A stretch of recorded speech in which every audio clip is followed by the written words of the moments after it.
नमस्कार दोस्तों, मैं विश्वजीत सिंह। दोस्तों आज बात करते हैं कुरुक्षेत्र में मारे गए एक ऐसे वीर योद्धा की जो आपको भी आपकी कहानी सुनकर भी आपकी रूह कांप जाएंगी। दोस्तों आज बात करते हैं अभिमन्यु की। कुरुक्षेत्र में कौरवों और पांडवों के बीच 18 दिन तक घमासान युद्ध चल रहा था। एक और धर्म के लिए लड़ने वाले पांडव थे तो दूसरी ओर छल कपट और धोखा देने में माहिर कौरव।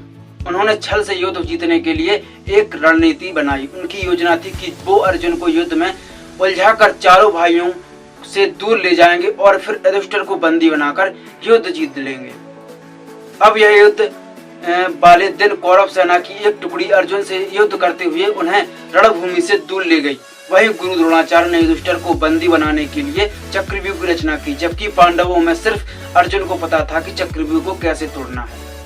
अर्जुन के दूर जाते ही गुरु द्रोणाचार्य ने पांडवों को ललकारते हुए कहा कि या तो युद्ध लड़ो या फिर हार मान लो।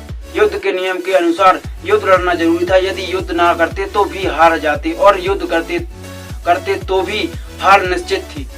अब धर्मराज युधिष्ठिर को कुछ सूझ नहीं रहा था कि क्या करें और क्या ना करें। उसी समय धर्मराज युधिष्ठिर ने के सामने एक युवक खड़ा हुआ और कहा, काकाश्री, मुझे चक्रव्यूह को तोड़ने और युद्ध करने का आशीर्वाद दीजिए।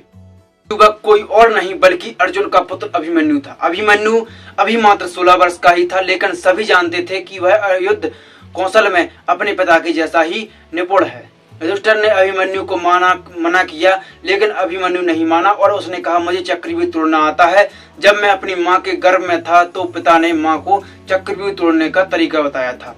बस तभी मैंने इसे सीख लिया था। मैं आगे रहूंगा और आप सब मेरे पीछे आइए। मानकर युधिष्ठिर ने अभिमन्यु की बात मान ली और सभी युद्ध के लिए तैयार हो गए। सबसे आगे अभिमन्यु था और बाकी सब उसके पीछे। अभिमन्यु को रण क्षेत्र में देखकर कौरव मजाक उड़ाने लगे और कि यह छोटा बालक क्या युद्ध लड़ेगा। लेकिन जब उन्होंने अभिमन्यु के कुछ कौशल को देखा तो उनके पसीने छूट गए। आगे बढ़ते हुए अभिमन्यु ने दुर्योधन के पुत्र लक्ष्मण को मार गिराया और चक्रव्यूह में प्रवेश कर गया। उसके चक्रव्यूह में प्रवेश करते ही सिंधु के राजा जयद्रथ ने चक्रव्यूह का दरवाजा बंद कर दिया ताकि चारों भाई चक्रव्यूह में प्रवेश ना कर पाए। अभिमन्यु आगे बढ़ता जा रहा था तो उसने एक एक करके सभी योद्धाओं को हरा दिया। उसने स्वयं दुर्योधन, कर्ण और गुरु द्रोणाचार्य भी शामिल थे। किसी को कोई उपाय समझ नहीं आ रहा था। तभी कौरवों के सभी महारथियों ने एक साथ मिलकर अभिमन्यु पर हमला कर दिया। किसी ने उसका धनुष तोड़ दिया तो किसी ने रथ। उसके बावजूद अभिमन्यु ने नहीं रोका। उसने रथ का पहिया उठाकर युद्ध करना शुरू कर दिया। बड़े बड़े महारथियों के साथ वीर अभिमन्यु अकेला लड़ता रहा, लेकिन वह अकेला कब तक लड़ता। अंत में सभी ने मिलकर उसकी हत्या कर दी और अभिमन्यु वीर गति को प्राप्त हुआ। अभिमन्यु की मृत्यु के बाद अर्जुन ने प्रतिज्ञा ली कि वह अगले दिन युद्ध में जयद्रथ का वध कर देगा। आज सूरवीर अभिमन्यु का नाम कर्ण और अर्जुन से भी पहले सम्मान के साथ लिया जाता है। दोस्तों ये थी अभिमन्यु की कहानी। दोस्तों अभिमन्यु 16 वर्ष की उम्र में ही युद्ध लड़ने पहुंच गया था, जिसने सभी एक से एक महायोद्धाओं को परास्त किया था।